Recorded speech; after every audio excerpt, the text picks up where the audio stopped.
Hello everyone, welcome to my channel. আজকে যাচ্ছি মেম্বারদের সাথে লাঞ্চ করতে। তো চলো যাওয়া যাক লাঞ্চে। অলরেডি চলে এসেছি রেস্টুরেন্টে, তো চলো যাওয়া যাক। আজকে অনেক বৃষ্টি হয়েছে,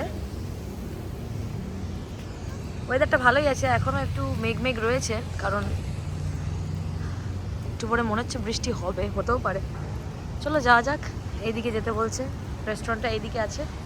আমরা এই রেস্টুরেন্ট থেকে চলে যাচ্ছি কারণ এখানে প্রচুর ভিড়, এখানে কোনো চান্স পাওয়া যাবে না হয়তো।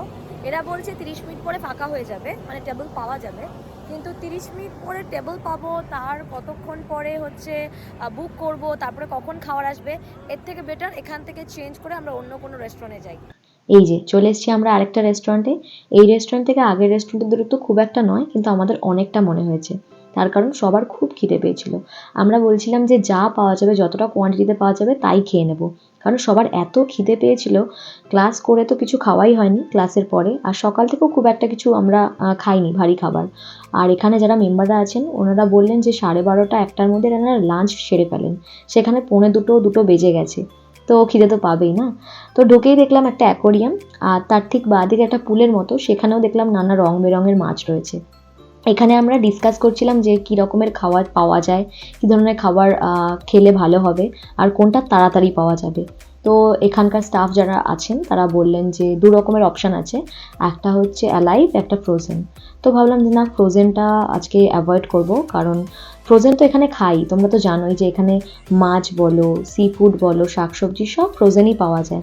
তো এত জ্যান্ত মাছ দেখে আমি তো অবাক। তো আমি ভাবলাম যে না, এদিক থেকে কিছু অর্ডার করা যাক। তো এদিকটায় পুরো মাছ ছিল, যেগুলো সবই জ্যান্ত, আর ডান দিকটায় দেখলাম অনেক ক্র্যাবস রয়েছে, মানে কাঁকড়া, সেগুলোও জ্যান্ত। তো আমরা ভাবলাম যে না, একটা কাঁকড়াও নেওয়া যাক। আর এই দিকটায় দেখলাম কিছু মাছ রয়েছে। এই মাছটা তোমরা মনে করতে পারবে যারা আমার লম্বকের ব্লগগুলো দেখেছো, এই ধরনেরই একটা মাছ আমি লম্বকে অর্ডার করেছিলাম লাঞ্চে। তো এই মাছটা দেখে অত ভালো লাগবে না, মানে দেখে ভক্তি আসবে না, কিন্তু খেতে খুব টেস্টি। এখানে আমরা যা অর্ডার করব, তো সেগুলোই 40 মিনিট 50 মিনিট সময় লাগবে এনাদের। এনারা বিভিন্ন ধরনের ডিশ আমাদের বানিয়ে দেবেন। তো এটা একটা ভালো অপশান ছিল। তো এই একটা মাছ, প্রায় 1.5 কেজি থেকে 2 কেজির মাছ আমরা চুজ করলাম। তারপরেই আমরা চলে গেলাম কাঁকড়াটা কিনতে। এটা বেশ বড় কাঁকড়া ছিল, এত বড় কাঁকড়া জ্যান্ত আমি সচরাচর দেখিনি। তো এই একটা কাঁকড়া চুজ করলাম, আর তারপরেই আমরা চলে গেলাম শামুক দেখতে। তো এখানে কিছু শামুকও ছিল যেগুলো আমরা চুজ করলাম। তো তারপরে কিছু মাছও চুজ করলাম, কারণ বেশ কিছু মাছ, মানে 3-4 রকমের মাছ আমরা অর্ডার করেছি, তার সাথে লবস্টার তো আছেই।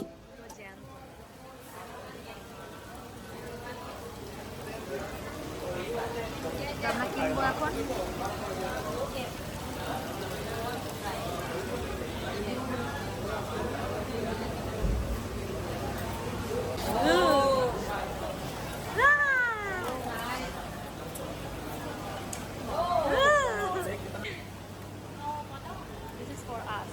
Okay, photo.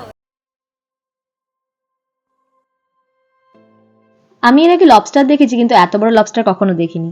তো একটু ভয় লাগছিল প্রথমে, তারপর সবাই আশ্বাস দিল যে কিচ্ছু হবে না। আমি একটু এর বড় বড় যে দুটো সুর আছে সেটা ধরে একটু দেখলাম যে কেমন। তোমরা ফটোতে দেখতেই পেলে আমি একটু ভয় ছিলাম, তার কারণ জ্যান্ত ছিল কিনা। তো এরপরে চলে এলাম মেইন যে রেস্টুরেন্ট সেদিকে, মানে ওইটা তো ছিল অ্যাকোরিয়ামের দিক, সেদিকে আমরা চুজ করলাম, ওখান থেকে অর্ডার দিলাম। তারপরে এই যে মেইন জায়গাটা এলাম যেখানে আমরা বসে খাবো। বেশ খোলামেলা ছিল জায়গাটা, আর এখানে দেখলাম লাইভ মিউজিকের একটা ব্যবস্থা ছিল, তো বেশ ভালো লাগলো। এরপরে আমরা কিছু ফটো তুললাম, কিছু সেলফি তুললাম, কিছু ভিডিও করলাম, আর এর ঠিক 40 থেকে 50 মিনিট পরে খাবার চলে এলো। তো আজকে মেনুতে কি ছিল? সাদা ভাত, আর এই যে সবজিটা দেখছো, এটা সবজি না, এক ধরনের শাক, এটাকে কাংকুং বলে।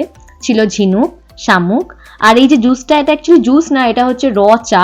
কেউ চাইলে চিনি অ্যাড করতে পারে, আবার কেউ চাইলে চিনি ছাড়াও খেতে পারে, এটা অপশনাল। আর এই যে লবস্টার, দেখতেও যেমন, খেতে আরও টেস্টি ছিল। আর এরপরেই চলে এলো কাঁকড়াটা, জাস্ট অসাধারণ ছিল। তো ভিডিওটা এখানেই শেষ করছি, দেখা হচ্ছে খুব শীঘ্রই নতুন একটা ব্লগে। সবাই ভালো থেকো, সুস্থ থেকো, টাটা, বাই বাই।